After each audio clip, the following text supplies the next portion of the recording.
Ah,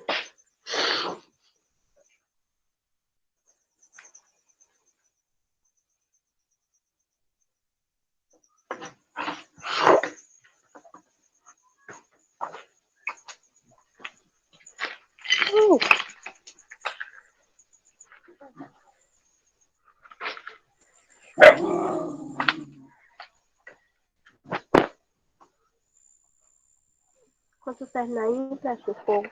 O lugar já acabou, mulher. Dá uma telefone. Hoje fazendo um mês. Não carregou isso. Isso aí, não tá certo não. Eu passei poucos dias em casa pra fazer almoço e gente.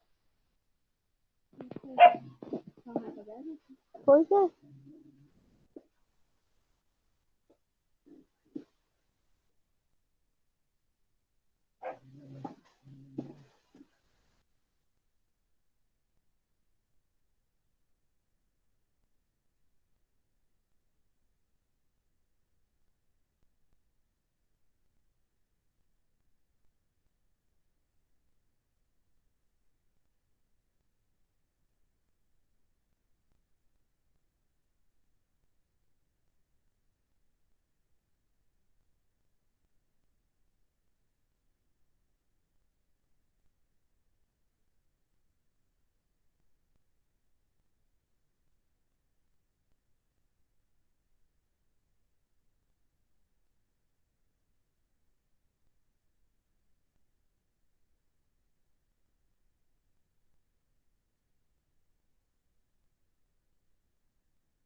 Oi, gente, boa noite.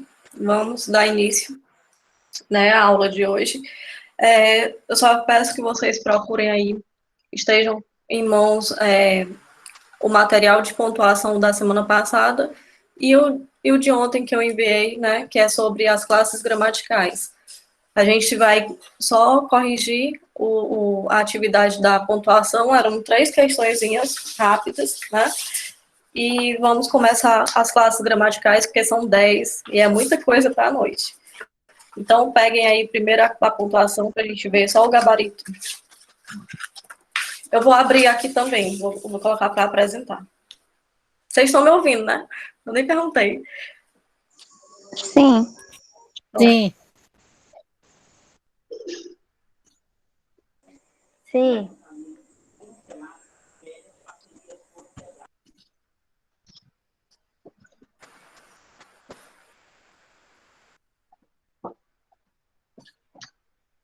Pronto, era essa atividade aqui, né, sobre os sinais de pontuação. Aí a gente tinha como primeira questão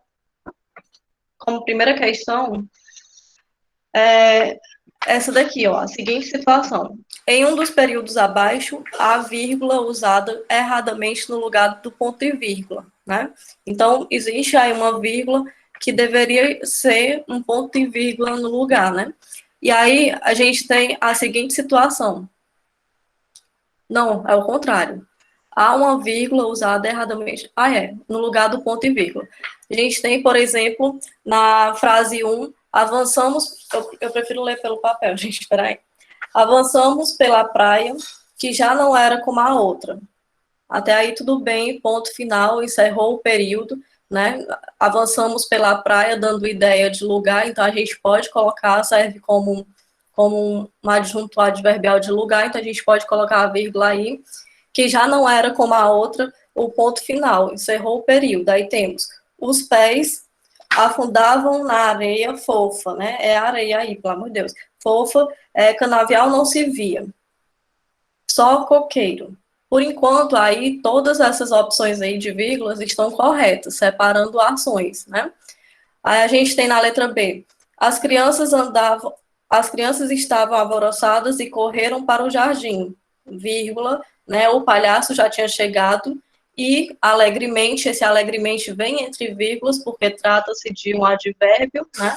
Um advérbio de modo, então o advérbio separa, ele pode ser deslocado na oração, independente do local que ele vai ser colocado, ele vem entre vírgulas.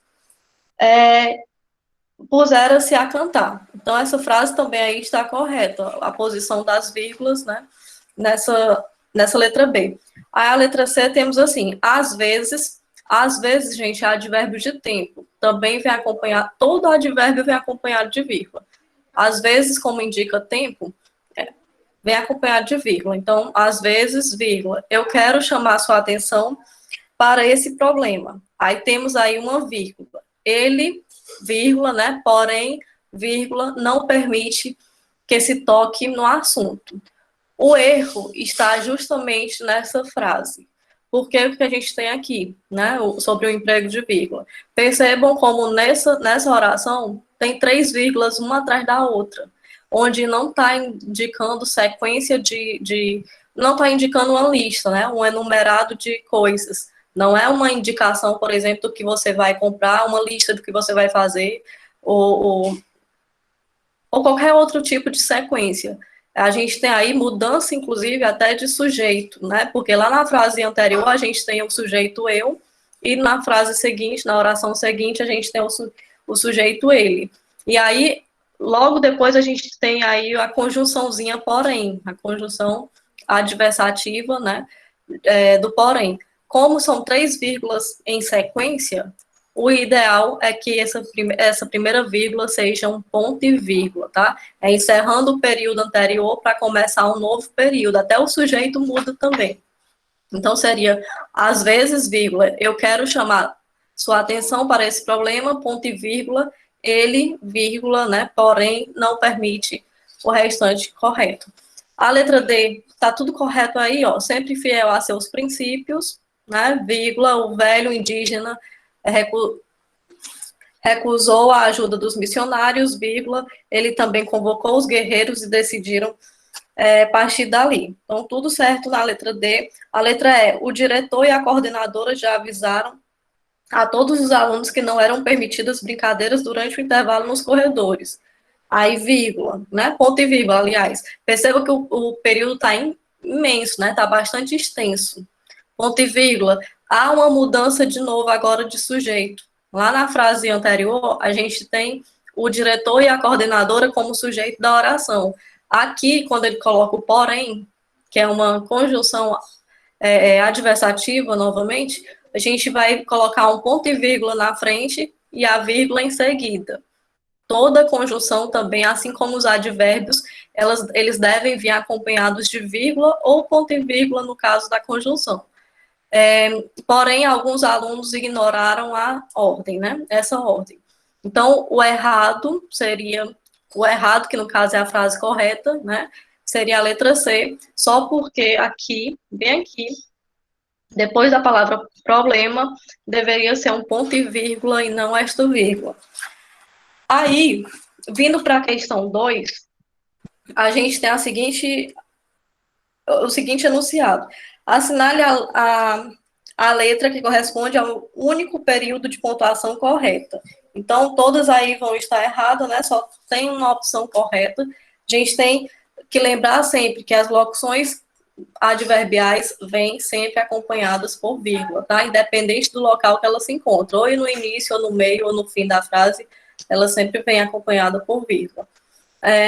A gente tem a letra A. Pouco depois, esse pouco depois indica tempo, né? Então, é interessante sim ter essa vírgula aí. Pouco depois, vírgula, né? Até porque o quando, gente, a gente vai ver daqui a pouco, o quando é uma conjunção. E por isso também as conjunções pedem uma vírgula na frente dela. Tá? As conjunções coordenadas, subordinadas, elas pedem geralmente uma vírgula na frente delas. Então, se a gente tem aí o advérbio de tempo, né? Pouco depois está indicando tempo, precisa da vírgula, e o quando também, como é uma conjunção, precisa dessa vírgula. Aí pouco tempo depois, não, pouco depois, vírgula, quando chegaram, vírgula, outras pessoas, a reunião ficou mais animada. Aqui a gente tem um erro grave de vírgula, né? A gente está separando o sujeito da oração, praticamente, o sujeito do verbo. E aí isso não pode acontecer, essa vírgula depois do verbo chegar. E aí tá errada a letra A por isso, por conta dessa vírgula bem aqui. Aí a letra B. Pouco depois, aí tá aí a ausência, ó, bem aqui tem a ausência da vírgula, né, precisariam, a gente já descarta a letra B por isso, né, aí a letra C, pouco depois, vírgula, aí tá certo, quando chegaram outras pessoas, vírgula, percebe que até a mesma pausa que a gente dá naturalmente já indica a vírgula, é como se fosse assim, pouco depois, quando chegaram outras pessoas, a reunião ficou animada. Percebam que essa frase, quando chegaram outras pessoas, se ela fosse deslocada daí, né?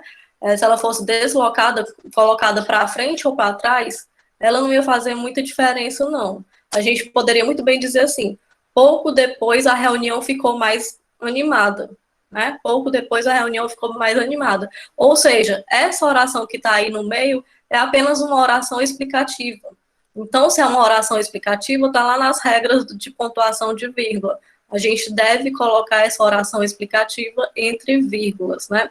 Então, a letra C é a opção correta e a gente tem todas essas vírgulazinhas bem colocadas.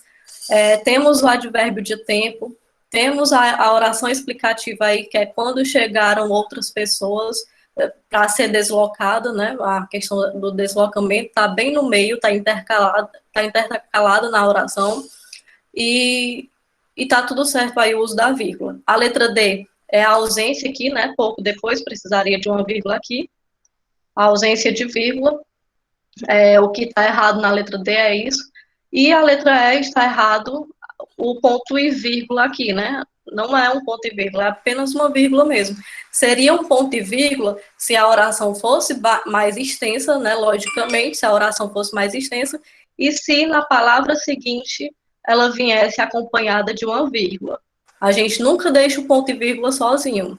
O ponto e vírgula serve para indicar também que a próxima palavra, certamente, ela vem com uma vírgula. A não ser que o período se encerre, né? Porque pode vir também um ponto final e acabou. Mas na maioria das vezes é uma vírgula bem pertinho, né? Bem próxima a ele.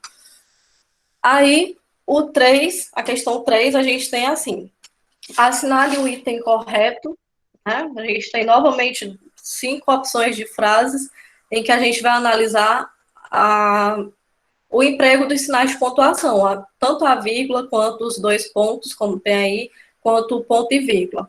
Aí a letra A diz assim: ouvimos passos no corredor, vírgula, era Dona Fortunata. Ponto, né? Ouvimos passos no corredor, vírgula, era Dona Fortunata. Até então, gente, tá correta essa oração, né?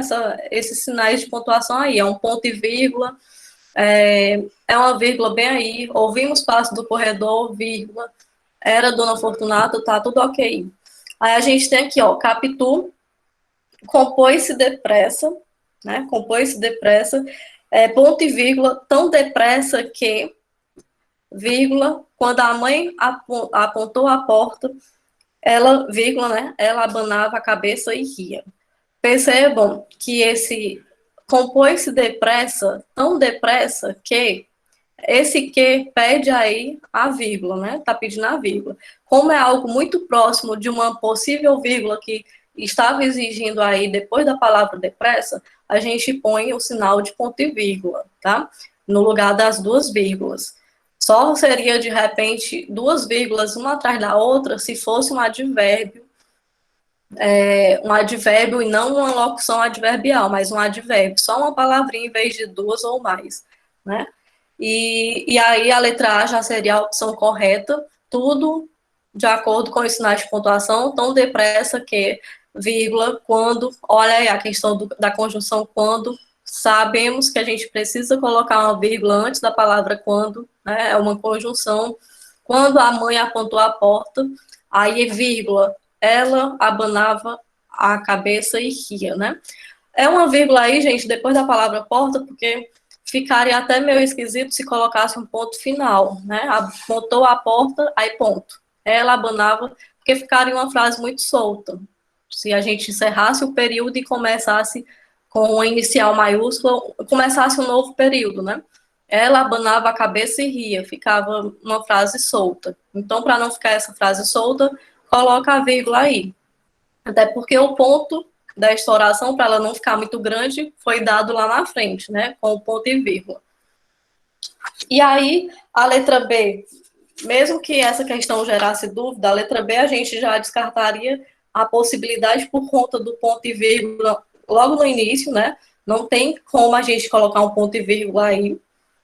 Não vem acompanhado de uma vírgula muito próxima dele para poder ter esse ponto e vírgula, né? Ouvimos passos no corredor, ponto e vírgula. Para que esse ponto e vírgula, né? Bate uma vírgula mesmo.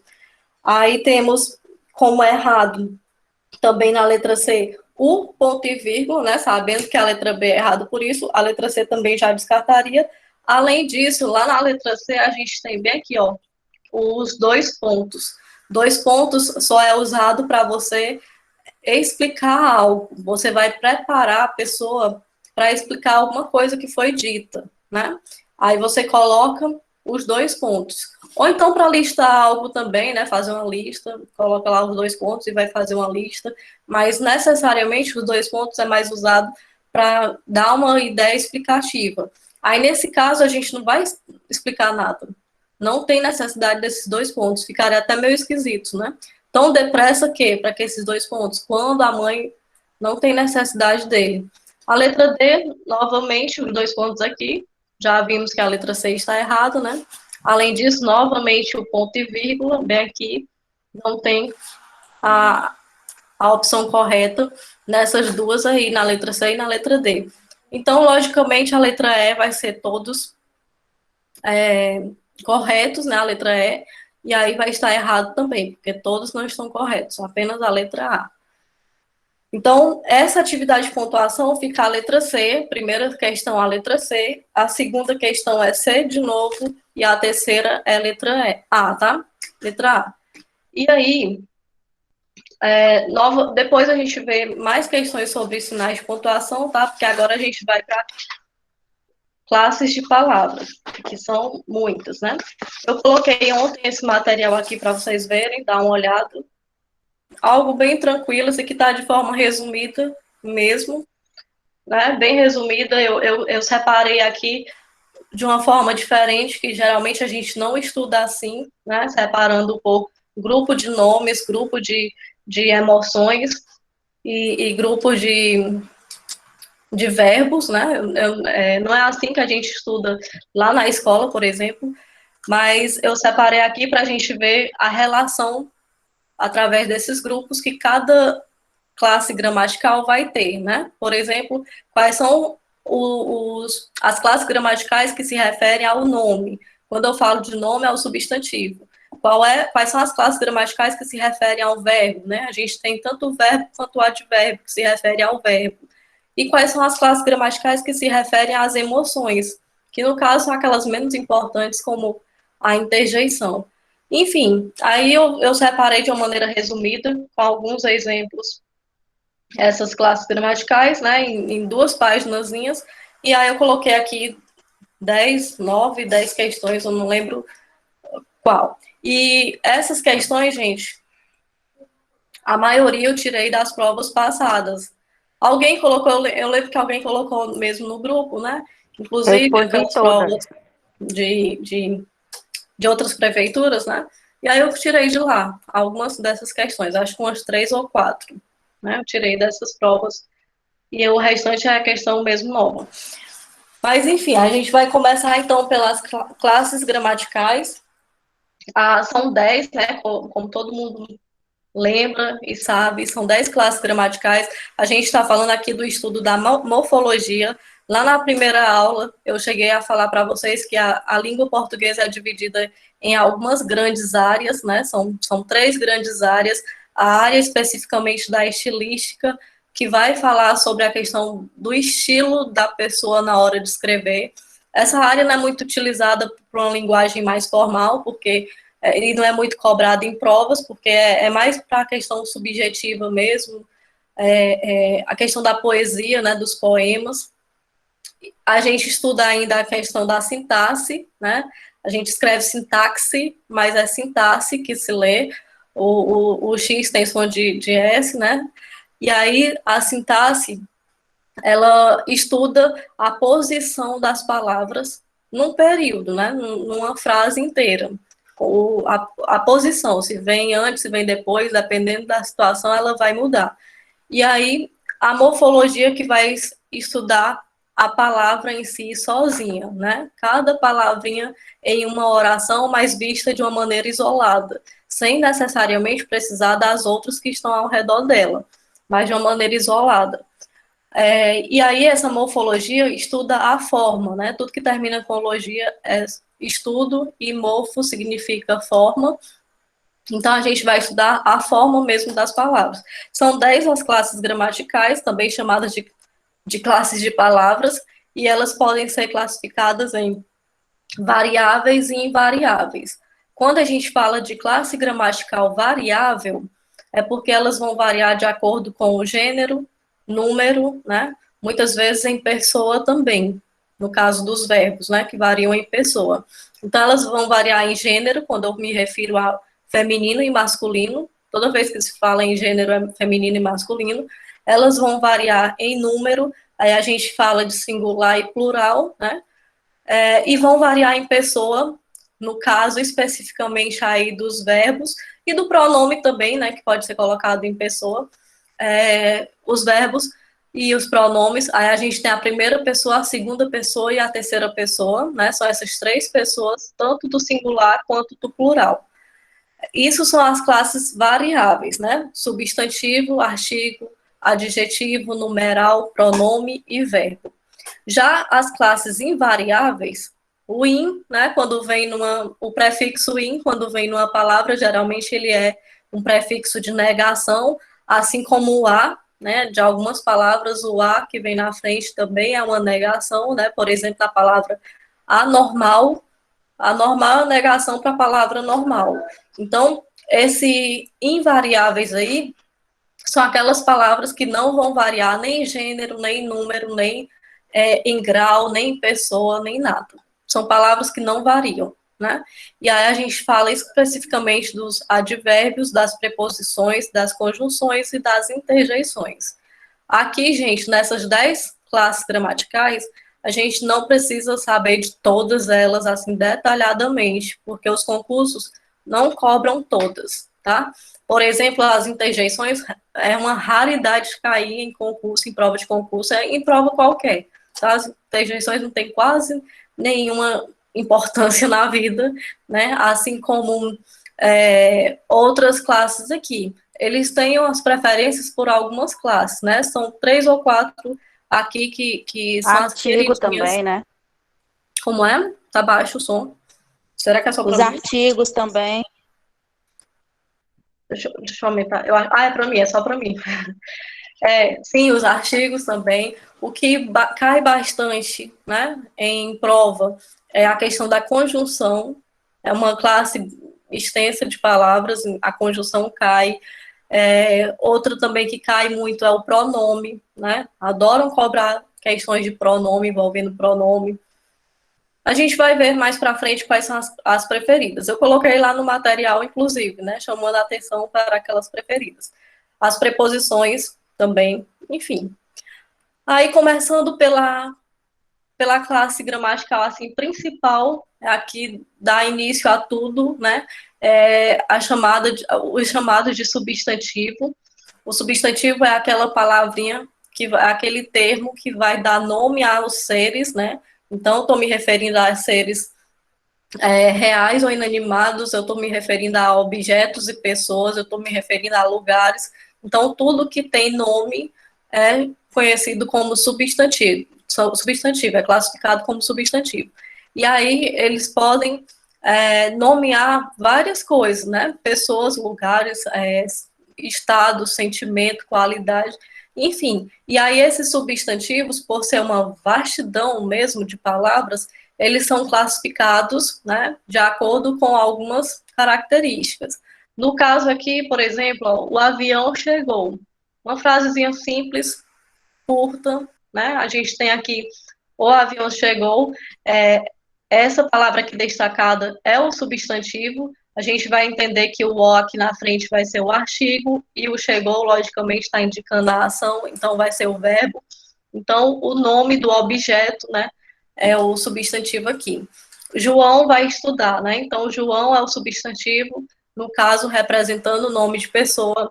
Mora em Campinas, o substantivo representando o nome de lugar, né? O amor nos engrandece, amor se referindo a sentimento, enfim, tudo, a maioria das palavras, inclusive, que vem acompanhadas de artigo na frente, são classificadas como substantivo, né? Mas a principal característica é, de fato, aquele termo que nomeia coisas. Se está nomeando algo ou alguém, é um substantivo. Aí a gente tem a classificação, como eu falei agora no início. Os substantivos são classificados de 5 maneiras. Eles são classificados em comum e próprio, por exemplo, em primitivo e derivado, e em coletivo. Não, em 5 maneiras não, em mais, porque tem o concreto e o abstrato também, né? E aí, a gente tem que entender o que é um substantivo comum, por exemplo. Substantivo comum é aquele nome que indica seres de uma mesma espécie, são coisas generalizadas, digamos assim. Já quando a gente fala de substantivo próprio, é aquele que especifica algo específico mesmo, tá? Algo próprio, algo particular.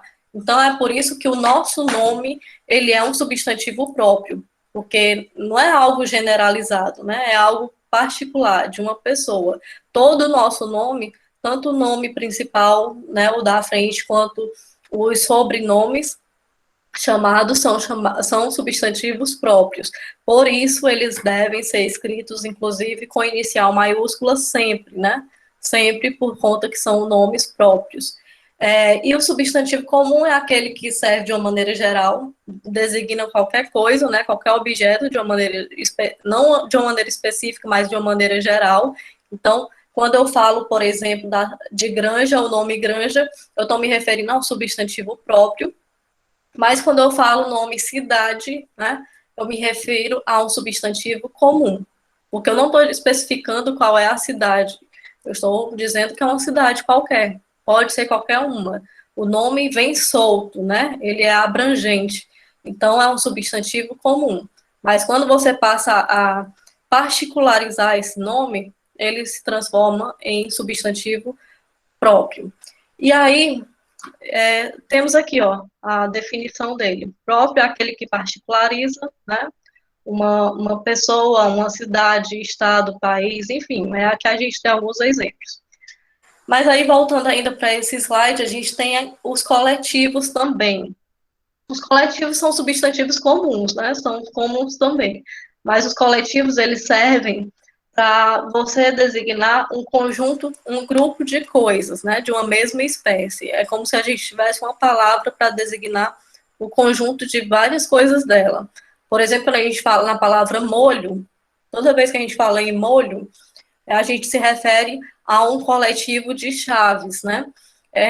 Fala boiada, como tem aí, a gente vai falar de um conjunto de bois, né? São vários bois juntos, é uma boiada. Vai falar sobre cardume, né? Muitos peixes, ramalhete, muitas flores, biblioteca, muitos livros, né? É um conjunto de livros, biblioteca. Álbum coletivo de fotografia, né? De fotos. Enfim, arquipélago, né? O coletivo de arquipélago, que é de ilhas. Inclusive, é até errado a gente falar assim, o álbum de fotos, o arquipélago de ilhas. Se é arquipélago, gente, é de ilhas, não precisa dizer que é ilhas. Se é álbum, é de fotos, não vai ser de outra coisa. E aí é meio que redundante, tá? Só é errado porque está dando a mesma informação, e aí se torna redundante. Dizer que um cardume de peixes é peixe, né? Um molho de chaves, por exemplo, é ser redundante. E aí os coletivos são esses. Aí é uma infinidade de palavras que a gente conhece bem, né? Tipo alcateia, equivalendo a coletivo de lobos, né? E uma série de outras palavras. Aí a gente tem para os substantivos concreto e abstrato. Aí aqui, geralmente, a gente fica meio na dúvida sobre o concreto e abstrato, porque lá no início das séries mesmo, né, no tempo assim do fundamental, a gente fica com aquela lembrança de que substantivo abstrato é toda palavra que você não consegue pegar, outro que você não consegue ver nem pegar, né? E o substantivo concreto é aquilo que você vê e pega. A gente tem que esquecer esses dois conceitos aí. Não é na situação de pegar ou ver, mas na situação de você ter a diferença, né? Saber colocar na cabeça que os substantivos abstratos se referem a ações, a emoções, a estados, tá? Então, quando eu falo de amor, por exemplo, amor, eu estou me referindo a uma palavra que indica um sentimento. Então, se é uma palavra que eu sinto, se é uma palavra que me indica a ação e uma palavra que me indica estado, né? A maneira como eu estou, por exemplo, essas três coisas: estado, ação ou sentimento. Se forem essas três coisas aqui, qualquer uma das três cores, isso aí é um substantivo abstrato. Independente se você pega ou vê ou sente ou qualquer coisa, né? Você vai olhar. É um sentimento, é uma ação, é um estado, então é abstrato. Porque, tipo, você poderia muito bem ficar na dúvida entre a palavra Deus. Deus, independente aí da sua crença, né? Se a gente for parar para pensar, e a palavra Deus é substantivo abstrato ou concreto, né? Se a gente for para essa definição de que a gente tem que ver e pegar, aí você vai me dizer, mas eu nunca vi Deus. Eu nunca vi Deus, eu nunca peguei em Deus. Então, o Deus aí é um substantivo abstrato, mas não é, tá? Deus é uma palavra concreta, é um substantivo concreto. Assim como bruxa que tem aí no slide. Bruxa é um substantivo concreto. Independente se você já viu ou já pegou numa bruxa, né? É um substantivo concreto. Porque ela não é ação, ela não é estado, ela não é sentimento, mas tudo que for ação, estado e sentimento é concreto. A palavra trabalho, por que trabalho é abstrato? Porque se refere a uma ação, né? O trabalho, o esforço, tudo isso aí é ação. Então, é um substantivo abstrato. Mas quando eu falo em saci, por exemplo, saci é um ser imaginário, que você nunca viu nem pegou, acredito, né? Mas é um substantivo concreto, porque não tem nada a ver essa relação de pegar ou não, ver ou não, tá? Então, entendam que abstrato é isso, equivale a sentimento, a ação, ó, tá aqui, a sentimento, ação e estado, né? Aí, depois disso, a gente tem a formação dos substantivos. Os substantivos são classificados dessas maneiras aí que a gente acabou de ver. Percebam que ficou faltando duas classificações aqui, porque a gente vai ter uma aula específica só para essas duas, que é o primitivo e o derivado, né? Tem a partezinha disso lá no edital, então a gente tem que ver os substantivos primitivos e derivados depois. Mas para quem já quiser adiantar, substantivo primitivo é aquela palavra de origem, né? E o derivado, como o próprio nome já diz, é aquela que se deriva, a palavra que faz ser derivada dela, né? Por exemplo, a palavra flor é um substantivo primitivo, não vem de nenhuma outra palavra, é a palavra base, né? Já a palavra floricultura é uma palavra derivada de flor, né? Ela vem de flor. Então, a gente tem o derivado dela. Enfim, isso tudo é substantivo, isso tudo faz parte da classificação dos substantivos. Agora, oi. Queijo é derivado de leite, né? Sim, mas aí a gente está vendo a composição do produto, né? A gente não está olhando a palavra, tá? A gente não está olhando a palavra, a gente está olhando a composição do produto, que o queijo ele é feito do leite, né? Mas a gente não está olhando a palavra em si. Tipo, você poderia dizer assim, queijo é a palavra primitiva. E queijada ou queijadinha, né? É a palavra derivada, porque essa palavra vem lá do queijo, né? Vem formada da palavra do queijo. Aí a gente tem aqui a formação dos substantivos, né? E aí eles podem ser primitivo e derivado, como a gente viu, mas a gente vai ter uma aula para isso, né? Por exemplo, a palavra pedra, ela é primitiva, e a partir de pedra a gente tem várias derivadas dela, né? Pode ser pedregulho, pode ser petróleo, né? Até mesmo petróleo, gente, pedreira, pedrada, pedrinha, né? Enfim, tudo isso que tem a base no PEDR é a formação de pedra, a palavra de origem. E o petróleo é só porque é uma palavrazinha que sofre a modificação aí do morfema, né? Mas é a mesma coisa, vem derivada da pedra, o nome petróleo. E aí a palavra terra, né? A gente tem aí o terreno, que é uma derivada dela, a palavra de origem terra, aí pode ser terreiro, terrinha, né? Terreno, aliás, é a derivada. Aí, nessa formação dos substantivos, a gente ainda tem o simples e composto, né? Que eles são simples quando a gente só tem um nome, só é uma palavra base, digamos assim, e ele é composto quando a gente tem duas palavras bases, né? Como se fosse um radical no simples e dois radicais no composto, né? E o que é o radical? É a palavra base, né? A gente tem no simples a palavra flor, que é um nomezinho só, solto, sozinho, é substantivo simples. Ele é comum, ele é concreto, percebe que é a mesma coisa. Ele é comum, ele é concreto, ele é primitivo, né? E ele é simples, a palavra flor. Já a palavra couve-flor é a formação de duas palavras. A gente tem a palavra couve e tem a palavra flor. Duas palavras formando uma, vira aí o substantivo composto, né? A palavra maçã, como tem aí, né? A palavra maçã, que é um substantivo simples, porque é apenas uma palavra, mas quando vira banana-maçã, que é um tipo de banana, né?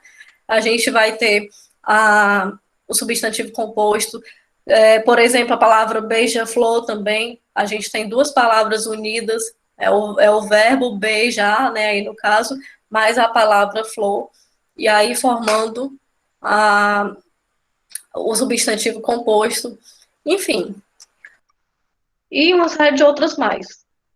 Aí, saindo do substantivo, a gente vai para a classe gramatical dos artigos. Os artigos, gente, o substantivo é tipo aquela classe que vai estar ali no meio, sendo associado com as outras que vão fazer um satélite ao redor dele mesmo, tá? Ele vai vir bem no meio e as outras vão depender dele para serem flexionadas, serem modificadas, né? Então, se o substantivo, por exemplo, ele é um substantivo que está na sua forma singular, as outras que vêm ali ao redor dele, as outras palavras que vêm ao redor dele, tem que estar, por obrigação, na sua forma singular também, porque tudo vai vir a partir da concordância do substantivo. Inclusive, a gente vai ter uma aula sobre isso que se chama concordância nominal, né? A concordância nominal é você olhar o substantivo e ver o restante das palavras para concordar com ele. Mais para frente a gente tem esse assunto aqui. Aí os artigos é essa palavra, é esse termo que está diretamente associado ao nome, né? Eles são poucos os artigos, também não tem quase nada de importância, basta você saber que eles são classificados em definidos e indefinidos. O próprio nome já diz, né? Quando o artigo ele é definido, ele está sendo específico, ele está sendo definido, né? Ele está sendo específico, e quando ele é indefinido, esse in na frente é negação, né? Então a gente tem algo dando uma ideia mais vaga. Não é algo específico, é algo mais vago, né? E aí, no caso, os artigos definidos são esses aqui, tanto no singular quanto no plural. O a, o os, o as, tá? Singular ou plural. Eles dão ideia mais específica, mais direta. Já o uma, uns e umas, né? Eles dão ideia mais abrangente. Eles não dão ideia de algo direto, específico, tá? É algo que a gente acaba não definindo muito bem. E aí, no caso aqui, ó, qual é a diferença dessas duas orações? Basicamente é a mesma oração, só está mudando o artigo. Mas há uma diferença de sentido, né? Totalmente há uma diferença de sentido só por conta do artigo. Percebam aqui a diferença. O menino foi ao parque. Essa é a primeira oração. Na segunda, um menino foi ao parque. Aqui na primeira oração, a gente sabe quem é o menino que foi ao parque. A gente diz o menino, né? Então é um menino específico, é um menino que a gente conhece. Mas quando a gente diz de uma maneira mais vaga, né, que um menino foi, a gente não está dizendo que exatamente quem é esse menino que foi ao parque. Foi um menino qualquer, né? Como se fosse assim, um menino qualquer. E aí a gente tem um artigo indefinido. No primeiro, o artigo está definido, e aqui é um artigo indefinido.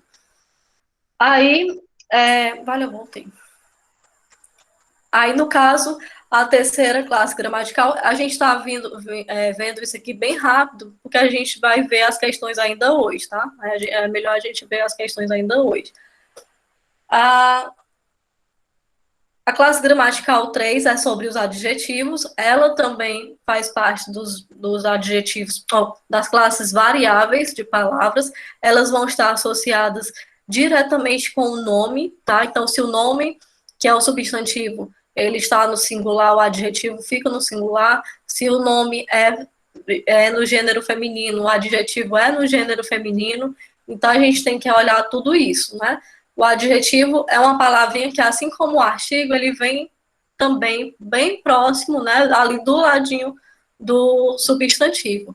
Então, é aquela palavra que tem a obrigação de caracterizar algo. ele vai vir para dar uma característica, conferir uma qualidade, né? Ele vai dar uma qualidade mesmo.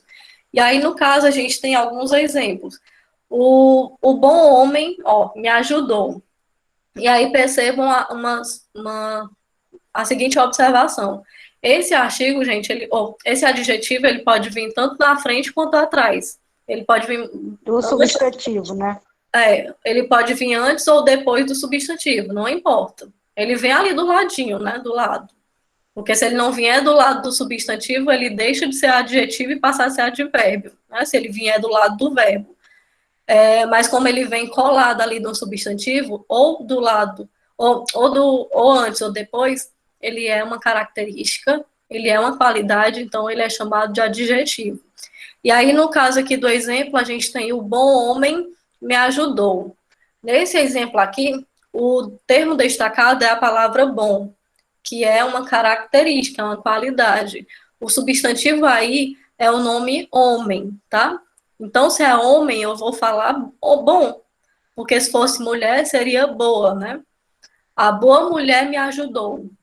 Então, percebam que tudo vai de acordo com o substantivo, que é a palavra mais importante de uma oração, é o substantivo.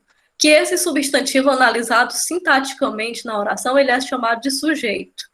Sintaticamente ele é chamado de sujeito, mas morfologicamente, que é o que a gente está estudando agora, a gente está estudando a morfologia, tá? Ele é chamado de substantivo. E aí, o bom homem, no caso, o é o artigo, bom vai ser o adjetivo, né? E homem vai ser, no caso, é o substantivo da oração. A vizinha estava alegre, né? Aí a gente tem aí a palavra alegre, uma qualidade conferida ao nome, né? Percebam que esse nome vem distante aí do substantivo, mas percebam que esse nome alegre não se refere ao verbo estar, ele se refere diretamente ao termo vizinha, tá? Que é um nome. Aí temos o cidadão brasileiro escolheu seu presidente, cidadão brasileiro, né, no caso é uma qualidade, a nacionalidade do cidadão, a gente tem adjetivo também. Embora essa aqui, ó, essa palavra alegre, de repente confunda pensando que é advérbio, porque vem acompanhada aqui do verbo. Mas a gente tem que olhar que essa palavra alegre é uma característica direta de vizinha e não sobre a situação de como a pessoa estava, tá? E aí, a gente tem que esses adjetivos, se eles forem uma palavra solta, digamos assim, se eles forem uma palavra solta, eles são chamados de adjetivos. Mas se eles estiverem dando ideia de uma qualidade unidas de duas palavras ou mais, isso aí vai ser chamado de locução adjetiva, tá? A gente tem que entender que locução é o conjunto de palavras. A gente tem locução verbal, quando a gente tem mais de um verbo junto. A gente tem as locuções adjetivas, temos as locuções adverbiais. Então, quando a gente tem mais de uma palavra, né, unidas, dando aquela mesma ideia ali, é chamado de locução. E uma locução adjetiva é quando temos duas palavras ou mais, né, no caso, dando ideia de adjetivo. Aí é chamado de locução por conta que são duas. Se fosse só uma, era só adjetivo, mas como são duas, a gente chama de locução. E aí, no caso, também uma coisa fácil para perceber o que é uma locução adjetiva, já teve questões de concurso só perguntando isso, né? Identifique a oração alternativa em que a oração apresenta locução. Uma locução de alguma coisa, né? E aí, uma dica para perceber o que é a locução é porque geralmente a palavrinha que vem antes é uma preposição, tá? Geralmente é uma preposiçãozinha. Com exceções das locuções verbais, né? Porque no caso são verbos. Mas locução adjetiva e locução adverbial, geralmente a primeira palavra, o primeiro elemento, ela é uma preposição. E aí a gente vai ver mais para frente o que é a preposição. Aí, na locução adjetiva, percebam que o que está em vermelho aí são duas palavras indicando a mesma coisa, né? Que é o adjetivo. E aí, nesse caso, é chamado de locução adjetiva. Sapatos sem meias, né? Esses sem meias é a qualidade dos sapatos. Como eu não estou me referindo a uma única palavra, estou me referindo a duas, isso aí é chamado de locução adjetiva. Touca de bolinhas, né? É uma qualidade da palavra toucas. Percebam que tudo que está de preto aí é o substantivo, é o nome, e o que está do lado é a característica, né? É a qualidade. E aí, touca de bolinhas vai ser a locução adjetiva. Período da manhã, né? Da manhã equivale a qualidade do período, né? A especificação do período é a locução adjetiva. E aí, vale, só fico voltando. E aí, a próxima classe gramatical, a gente está aqui no numeral, né? Os numerais, se a gente for parar para olhar, gente, isso aqui a gente estuda essas classes gramaticais levando o ano inteiro, praticamente, no ensino médio, né? No ensino médio, no ensino fundamental, porque de fato a gente vai detalhando cada itemzinho desse. Aqui é como fosse uma forma de revisão mesmo.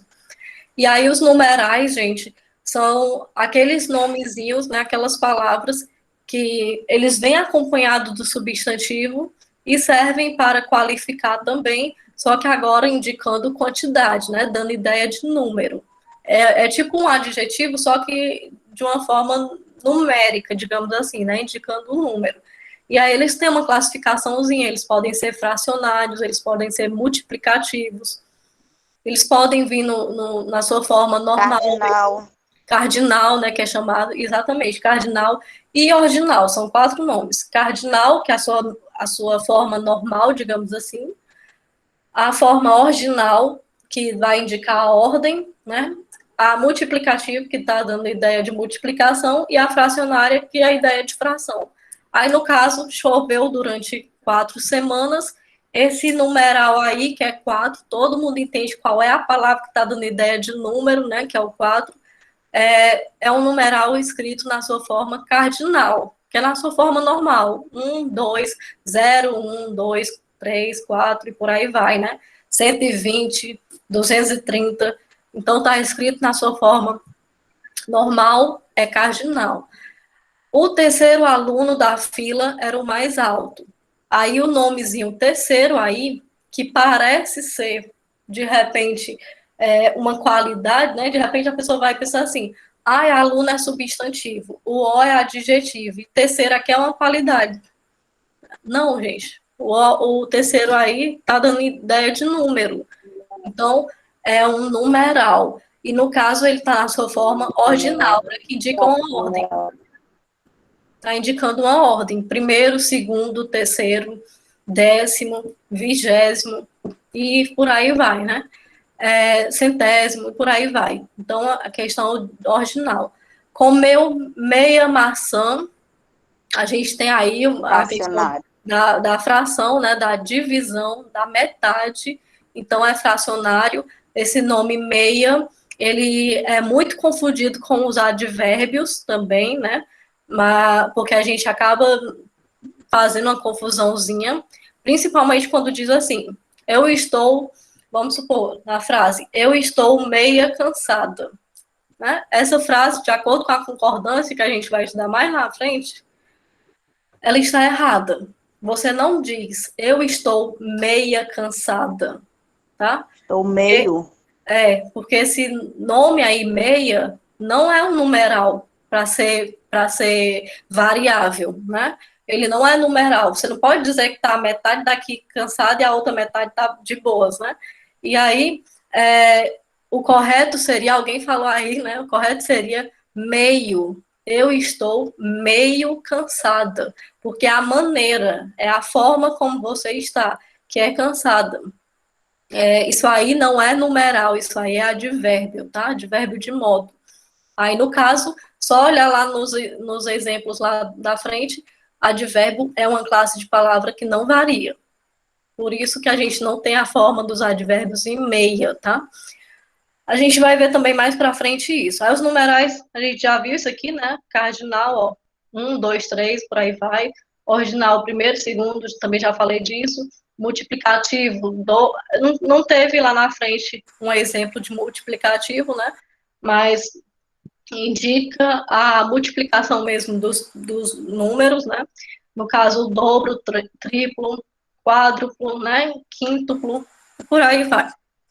Aí temos os fracionários, quando dá a ideia de divisão, de fração, de corte, de metade, então é meio, meio, palavra terço, palavra um quarto, um quinto, e por aí vai também. Aí, temos a situação dos pronomes, né? O que é o pronome? Aí, gente, o pronome é super importante. Assim como os substantivos, é uma classe gramatical bastante extensa, né? É bem grande mesmo o caso dos pronomes, porque eles são classificados de várias maneiras. Mas antes de qualquer coisa, a gente tem que olhar para o nome, o que o nome diz, né? O termo pronome se refere a algo que já vem dito anteriormente. É um nome que já foi mencionado. É um nome que está servindo para substituir esse nome que já foi dito, né? É tipo para no texto você não ter que ficar repetindo o mesmo substantivo, aí você pode fazer o uso do pronome, de um pronome equivalente a ele, para não repetir mesmo. Vou dar um exemplo, no caso, naquela frase lá no início. O menino o menino foi ao parque, né? Aí vamos supor que eu vou fazer duas orações com essa frase. O menino foi ao parque, o menino se machucou. Para eu não repetir o termo menino, o substantivo menino, eu posso substituir na segunda oração, né? Logicamente, tem que ser na segunda, porque a primeira vez você diz, mas na segunda, para substituir o nome, você tem que usar um pronome. Eu posso muito bem substituir por um termo equivalente. Eu digo, o menino foi ao parque, ponto. O menino se machucou. Para não repetir o nome o menino, eu substituo pelo termo ele, né? Ele equivale a menino. O menino foi ao parque, ponto. Ele se machucou. Tá aí, todo mundo compreende que esse termo aí, ele é um pronome que está substituindo, se referindo, né, ao termo menino. Aí, no caso, entendemos que pronome substitui, né, ele vem no lugar de um nome que já foi dito anteriormente, então a gente vai agora olhar as classificações, tá? Uma coisa que a gente também tem que entender é que esses pronomes, eles vão de acordo com as pessoas, né? Então a gente tem a primeira, a segunda e a terceira pessoa, do singular e do plural. E a gente tem que saber quem são essas pessoas. É o eu, tu, ele, no singular, o nós, vós e o eles, né, no plural. Quando eu falo de ele e eles, gente, eu me refiro a ela e elas também, tá? É a mesma coisa. Aí, a gente tem a classificação dos pronomes, né?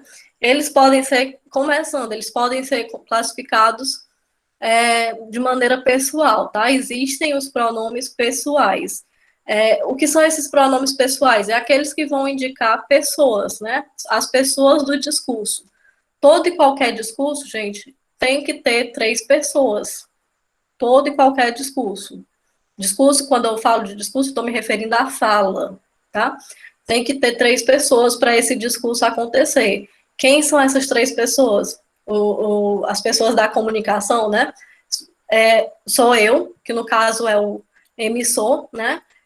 Ele, que no caso vai ser a mensagem, né? E o tu, eu não disse na ordem não, mas o tu, que é no caso a pessoa que está ouvindo, né? O receptor chamado. Então, eu, tu e ele são 3 pessoas que são obrigadas a existir, né? São chamados de pronomes pessoais. E aí, no caso, nós, o vós e os eles, é a mesma coisa, só que agora na forma plural. Aí eles são chamados de pronomes pessoais, que a gente tem os pronomes pessoais do caso reto e do caso oblíquo. O caso reto são os pronomes pessoais que indicam sujeito, tá? São esses aqui que eu acabei de falar. O eu, tu, ele, nós, vós e eles. Tá aqui eles. São esses aqui. São pronomes pessoais do caso reto. Porque geralmente são esses pronomes funcionando na oração como sujeito. Já os pronomes pessoais do caso oblíquo, eles são não vêm na oração como sujeito, eles vêm como complemento do verbo, tá? E eles vêm como complemento, por isso que muitas vezes eles vêm lá no final da oração, depois do verbo, né? E aí, quem são eles?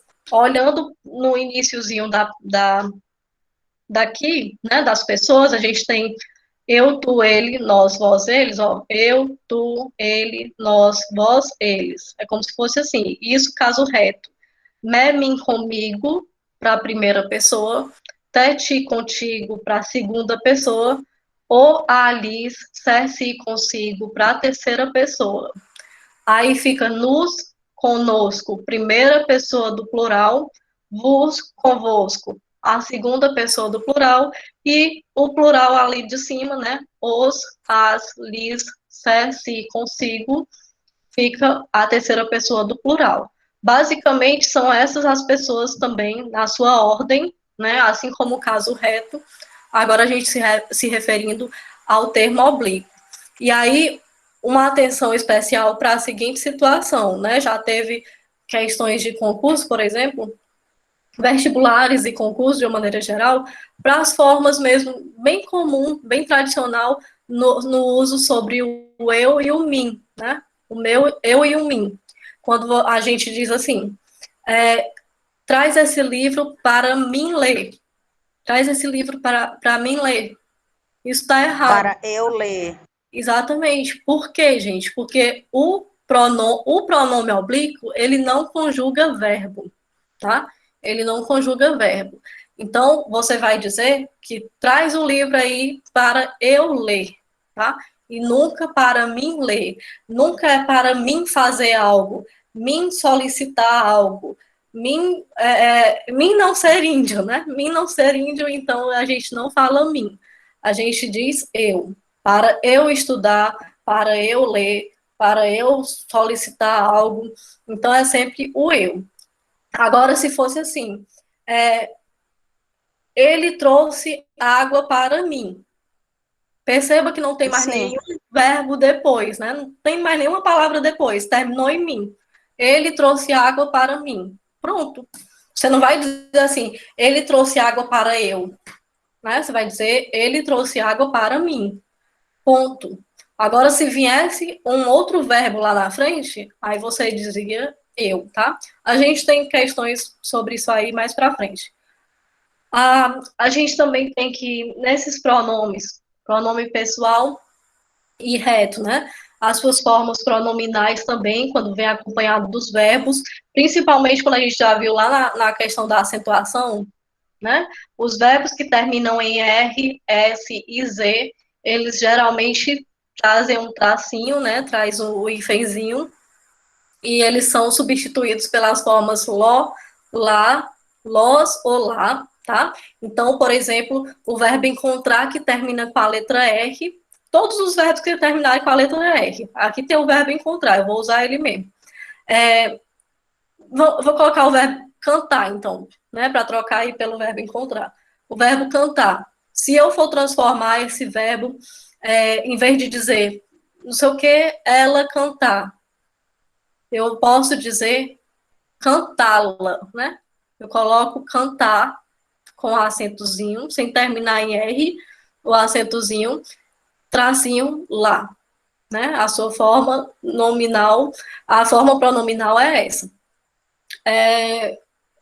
O verbo terminado em R e Z também é dessa mesma forma. Você substitui pelo lo, lá, los e las. Encontrar, as crianças foram encontradas, né?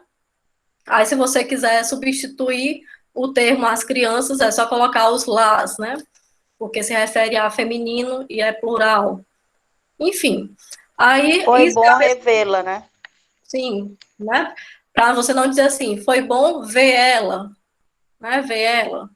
Lembrando que o ela, gente, é um pronome pessoal reto.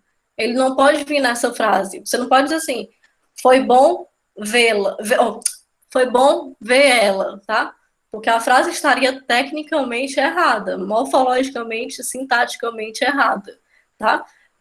Foi bom ver ela.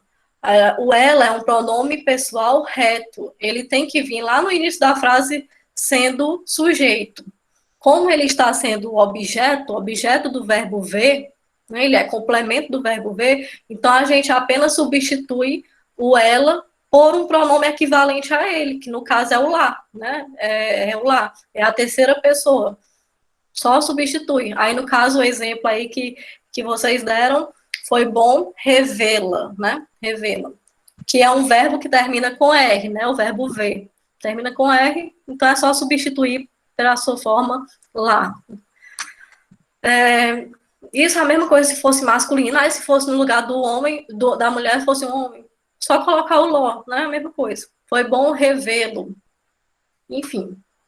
Aí a gente tem ainda nos pronomes, caso dos pronomes pessoais, a gente tem os pronomes pessoais do caso reto e do caso oblíquo. Caso reto se referindo a sujeito sempre, e caso oblíquo se referindo a objeto, tá? A complemento.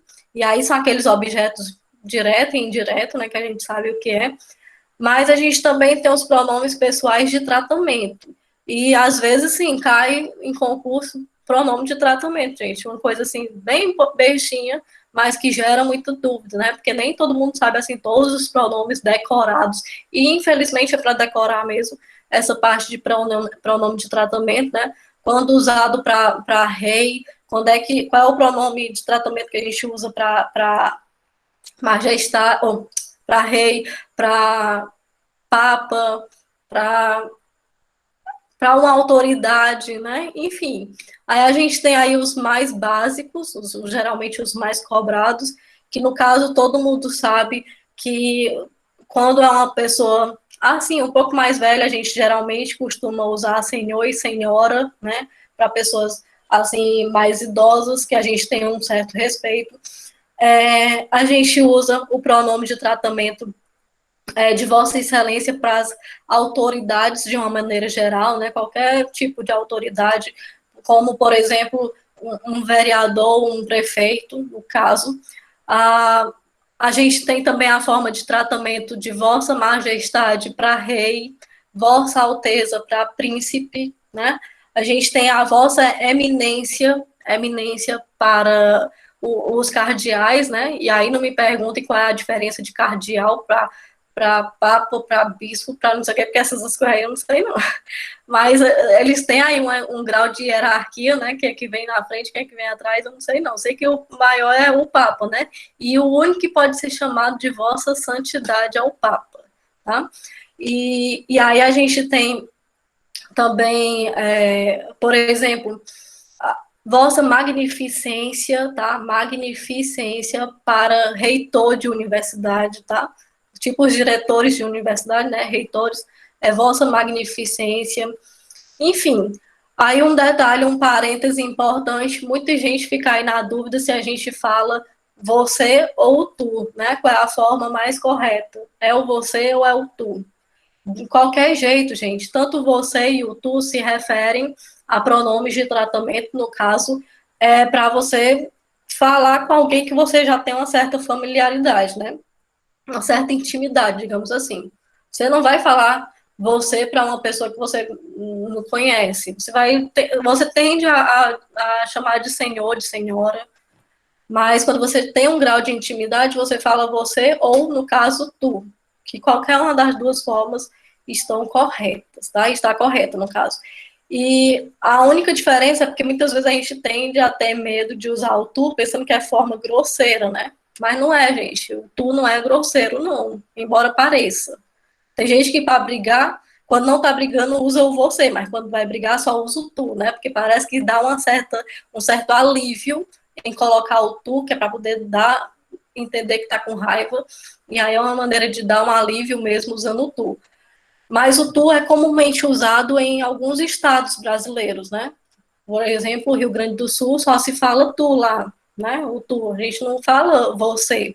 A gente não escuta, não utiliza o você por lá. É sempre o tu. Agora, também um detalhe para o tu é porque o indicado, na linguagem formal, quando se usa o tu, é você colocar o verbo também na segunda pessoa, né? Se o tu é a segunda pessoa, o verbo tem que estar conjugado na segunda pessoa. O você é terceira pessoa, verbo na terceira pessoa. Você não vai dizer assim, tu fez, né? Tu fez o trabalho, vamos supor. Ei, tu fez o trabalho? Essa frase está errada, Tu fizeste. tecnicamente falando, né? Se a gente for analisar mesmo a escrita, porque na escrita isso não é permitido, até na linguagem falada, informalmente, isso aí passa, né? Isso vai passando. Mas quando a gente vai fazer um discurso oficial mesmo, um discurso técnico oficial, essa parte aí não pode acontecer. Você usou o tu, então coloca o verbo na segunda pessoa como é obrigado, né? Então é tu fizeste o trabalho, né? Tu olhaste tal coisa. Enfim, vai conjugando o verbo de acordo com a segunda pessoa. Temos, então, depois dos pronomes pessoais, os pronomes de possessivos, os pronomes possessivos, aliás, que são aqueles pronomes que, como o próprio nome já diz, é pronome que indica posse, né? Então, a gente tem as pessoas novamente sendo colocadas aí, as 6 pessoas do discurso, né? A primeira pessoa para indicar posse é o meu, minha, meus, minhas. A segunda pessoa para indicar a posse, tu, tua, teus, tuas, né? A terceira pessoa, o seu, suas, seus, suas. Isso no singular. No plural, o nosso, nossa, nossos, nossas. Na segunda pessoa, vosso, vossa, vossos, vossas. E a terceira pessoa do plural, seu, sua, seus, suas, né? A gente tem, então, esses pronomes de tratamento, não, desculpa, pronomes possessivos. Todas essas palavrinhas aí indicam posse. Pronomes de tratamento só tem que tomar cuidado também, porque em algumas frases eles geram ambiguidade, né? Dependendo da oração, se ela for mal colocada, se o pronome for mal colocado, aliás, ele pode gerar ambiguidade. Por exemplo, na frase, o rapaz guardou o seu carro na garagem. Vamos supor, né? O rapaz guardou o seu carro. As frases bestas que eu faço, né? Mas é assim mesmo. O rapaz guardou o seu carro na garagem. Esse pronome aí, seu, tá, que é pronome possessivo, que dá a ideia de posse, ele está gerando ambiguidade, porque a gente não sabe dizer se o carro que o rapaz guardou é seu, né? É seu que está ouvindo aí a mensagem, ou se é dele, né? Ou se é dele que está guardando. Então, dependendo da situação, os pronomes possessivos é um pouquinho perigoso, porque eles geram ambiguidade. Então, tem que saber usar na oração. Temos os pronomes possessivos. Aí você vai dizer assim, Nayane, como é que mudaria essa frase, transformando para que ela não ficasse ambígua, né? Trocaria o pronome, tiraria o pronome, aliás, né? O pronome possessivo aí seu. Poderia muito bem transformar essa frase dizendo a mesma coisa, só que com essa diferença, ó. O rapaz guardou o carro dele na garagem. Em vez de dizer seu carro, diz o carro dele. Que agora está dizendo que o carro não é seu, mas é dele. Aí os pronomes demonstrativos, como o próprio nome já diz também, né? A gente tem sempre que olhar no português o que a palavra está dizendo, porque ela já diz muita coisa. E se os possessivos indicam posse, os demonstrativos vão demonstrar algo. E aí eles indicam algo no tempo, no espaço, né? A posição da pessoa no discurso. Então, a gente tem que tomar cuidado porque os pronomes demonstrativos também são muito importantes em questão de prova. Simplesmente por um raciocínio besta. Quando é que se usa o esta, o este e o isto, por exemplo? Quando é que se usa o aquele, aquela e aquilo? E quando é que se usa o esse, o essa e o isso? Né? Independente aí, gente, se é essa, esse ou isso, aquele, aquela, aquilo, ou esse, essa. isso, né? A gente tem que olhar a questão da posição do espaço mesmo. A maneira como ele se coloca, como a frase está, o pronome está vindo colocado na frase, tá? A questão do espaço. Por exemplo, se eu vou falar de uma caneta, vou pegar aqui uma caneta, vou falar dessa caneta aqui. Ai, vocês estão me vendo, né? Então, eu vou falar aqui dessa caneta. Quando eu vou falar dessa caneta, eu já estou errando, porque eu não estou falando dessa caneta, é para eu dizer desta, tá? Desta caneta aqui.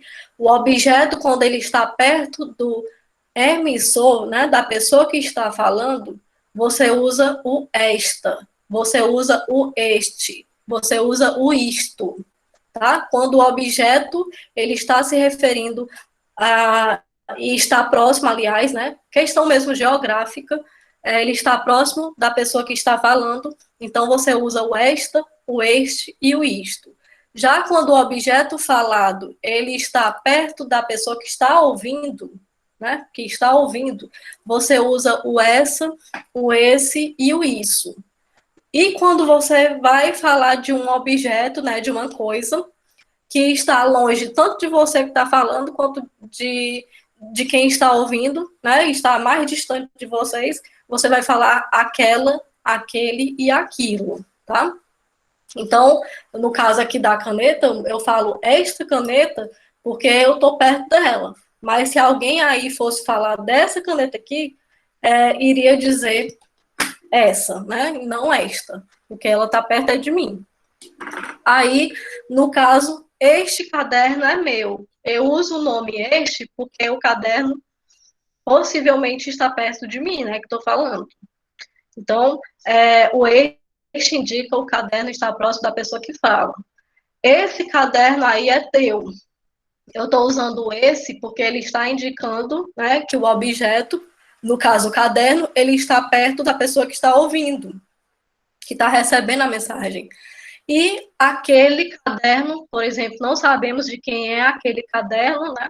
A gente já se refere àquele, porque o caderno está tanto distante para mim, que estou falando, quanto para a pessoa que está ouvindo, né? Enfim, é questão mesmo geográfica falando, né? E aí, com relação ao tempo, isso é espaço, né? A gente falou da posição no espaço, questão mesmo geográfica, espaço. Mas quando a gente vai se referir a tempo, e quando é que usamos o este, o esta, este, isto, essa, esse, isso, né? Aquela, aquele, aquilo. É da mesma forma, tá? É só olhar mesmo a posição mesmo das coisas. Por exemplo, este ano está sendo bom para nós. Quando eu falo que este ano está sendo bom para nós, eu estou me referindo a um ano presente, a esse ano aqui, esse momento agora, né? Ao tempo presente, o ano de 2021. Então, eu falo este. Já se eu fosse falar de um ano que passou, né, algo voltado para o passado mesmo, eu iria dizer esse, tá? Que é um tempo que já passou. E aí você usa o esse. Esse ano que passou, né, foi razoável, digamos assim. E aí é um tempo passado, então a gente usa o esse. E se a gente fosse referir a algo que ainda vem para o futuro, né, algo que está distante, é um ano que ainda vai acontecer, ou até mesmo que já passou, mas está bem distante, a gente vai falar no aquele. Aquele, aquela, aquilo, tanto faz. É algo que está distante, independente se vai vir no futuro ou se vai vir, ou se está no passado, mas é algo que está muito para trás ou muito para frente, é aquele, aquela ou aquilo, tá? Aí temos, no caso, os pronomes indefinidos. Os pronomes são grandes, né? Como eu já falei. Existem os pronomes indefinidos, como o próprio nome já diz também, né? Os pronomes indefinidos são aquelas palavrinhas que não dão definição exata de uma coisa, né? De algo. São palavrinhas que, por exemplo, eu digo assim, toda a população, vamos supor, todo estudante foi reprovado, né? Nessa seguinte frase, todo estudante foi reprovado. A gente tem que a palavra estudante vai ser o substantivo da oração. Mas antes dessa palavra, a gente tem um termozinho chamado todo. Esse todo é um pronome. Ele está vindo acompanhando ou substituindo o nome. Então, ele é chamado de pronome. Aí, no caso, a gente tem um pronome indefinido, que a gente não está sabendo exatamente qual é o estudante. É todo mundo, né? Todo mundo. Então, não é algo específico, é algo indefinido. O todo, quando você fala todo, quando você fala alguém, quando você fala ninguém, né? Porque são palavrinhas que não definem, não tem uma definição, são pronomes indefinidos. A palavra nenhuma, a palavra alguma, pouca, muito. Percebam que a palavra muito, gente, é uma palavra indefinida. Porque para mim pode ser muito, mas para você o muito talvez não seja muito, né? Então, pouco é a mesma forma. São palavras indefinidas e todas elas equivalem a pronome. Ah, e geralmente, gente, esses pronomes indefinidos, né, eles vão vir na terceira pessoa. Sempre na terceira pessoa, tá? E aí, uma série de outros pronomes indefinidos está aqui, né? As palavrinhas outro, quanto, tanto, vários, né? Vários. A palavra qual, quais, dependendo da frase, eles podem ser pronomes indefinidos.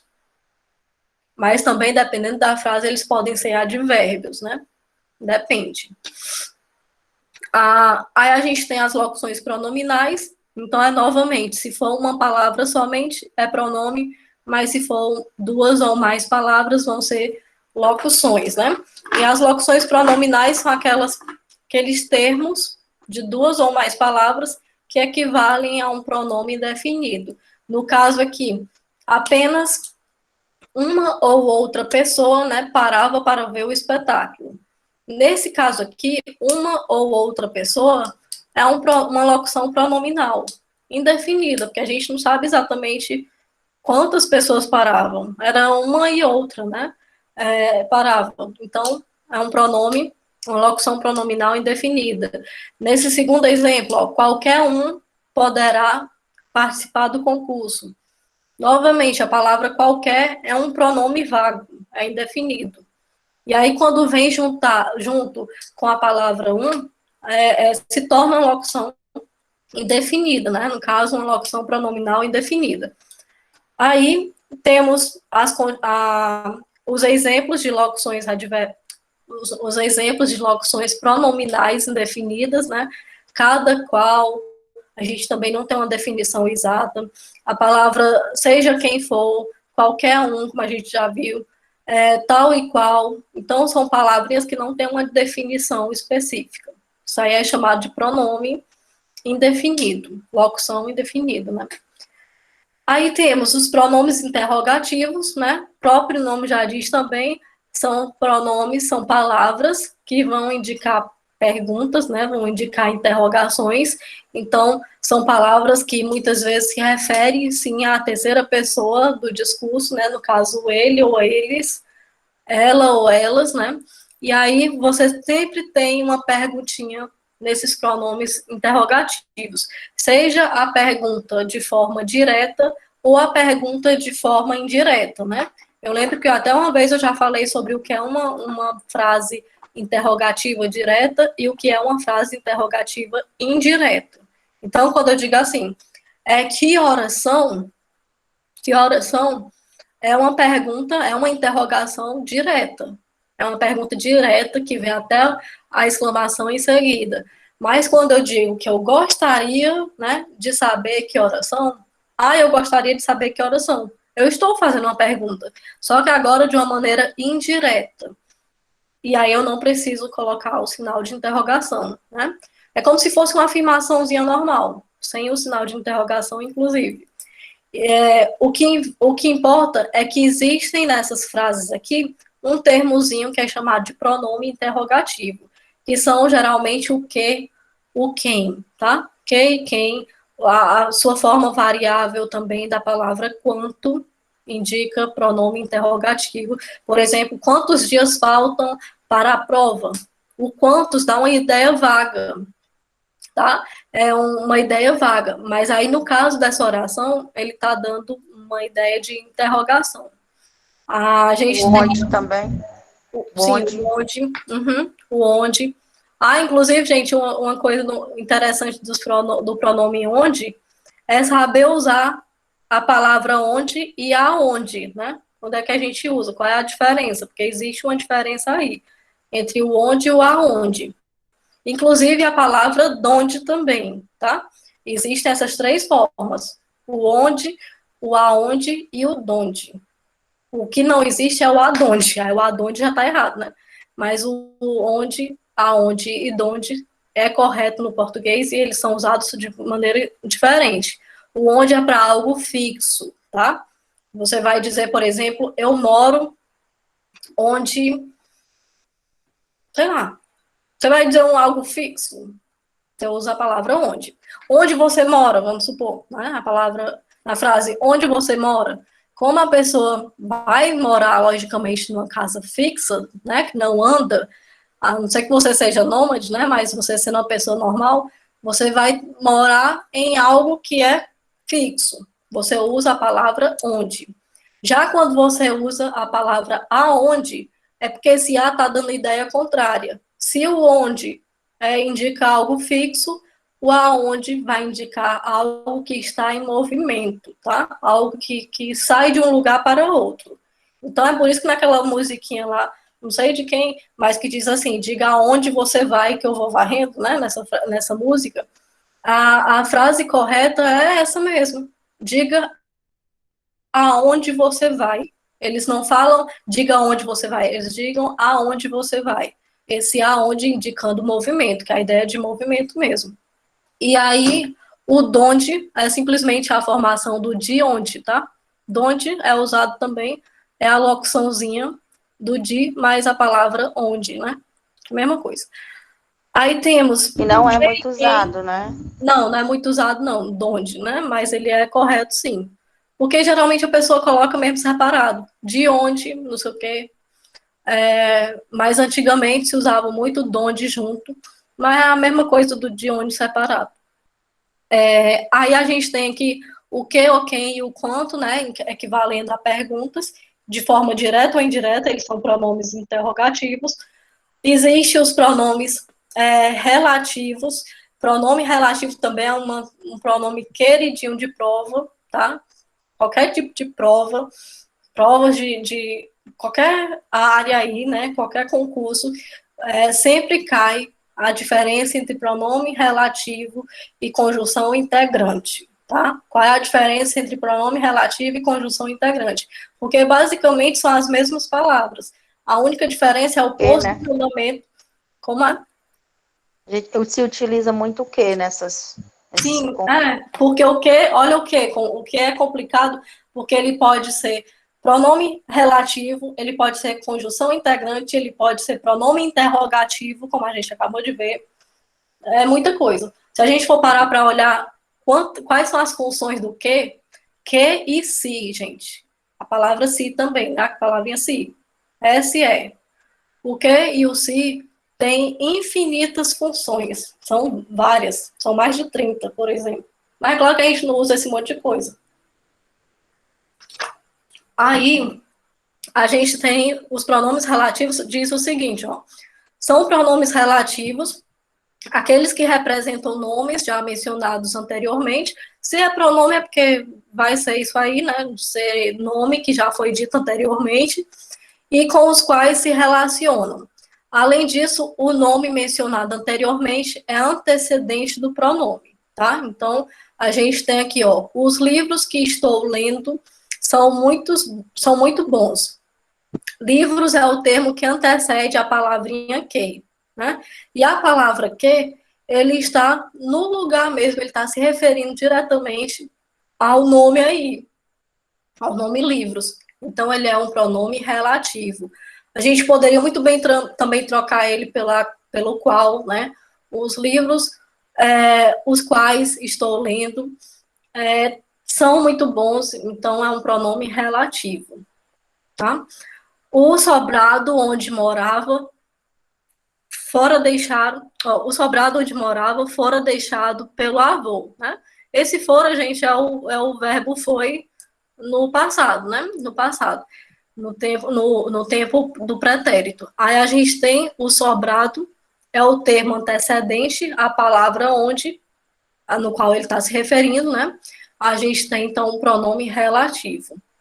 Os pronomes relativos são esses aqui, ó. Esse conjunto aqui de nomes, o qual, as quais, cujo, cuja, e por aí vai. Agora, uma observação também para as palavras cujo, cuja. A gente nunca diz assim, não sei o quê, os livros cuja, aliás, né? Cuja A. A gente não diz cuja A, nem cujo O, tá? É apenas cujo e cuja. Não precisa colocar esse artigo na frente. Você não precisa. Se você colocar isso aí, isso está errando. Aí vamos para outro detalhe também que às vezes é cobrado em prova e a gente tem até uma questão que envolve isso, se eu não me engano, nessas atividades aí, a diferença entre pronome substantivo e pronome adjetivo. É algo bem simples, bem tranquilo.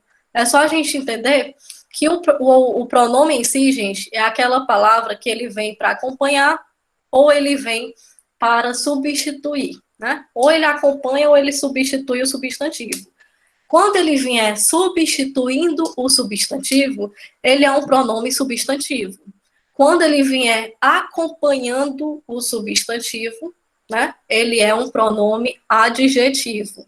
Quando ele vier acompanhando, quando ele vier dando uma qualidade, ele é um pronome adjetivo. Mas quando ele vier apenas substituindo, ele é um substantivo. Lá naquele exemplo que eu dei lá no início, no caso, o menino foi ao parque. Ponto. Ele se feriu. Esse termozinho aí, ele é um pronome. Agora me digam, ele é um pronome substantivo ou adjetivo? Substantivo, substituir o nome. Ele está substituindo o nome. Qual é o nome? O menino. Então, se ele está vindo para substituir esse nome, né? Então, ele é um pronome substantivo. Aí, por exemplo, aqui a gente tem o caso dessa frase: alguns alunos estudam o suficiente, outros não. Percebam aqui que a palavra alguns é um pronome, a gente acabou de ver. É um pronome indefinido, né? A gente não sabe quantos alunos, por exemplo. São alguns. Há uma indefinição ainda. Aí, alguns é pronome. Como esse pronome aí, ele está vindo acompanhado do substantivo, ele é chamado de pronome adjetivo, porque ele está vindo apenas para dar qualidade ao nome aí do lado, né, que é o substantivo. Mas já a palavra outros, quando vem bem aqui, ele está vindo para substituir um termo.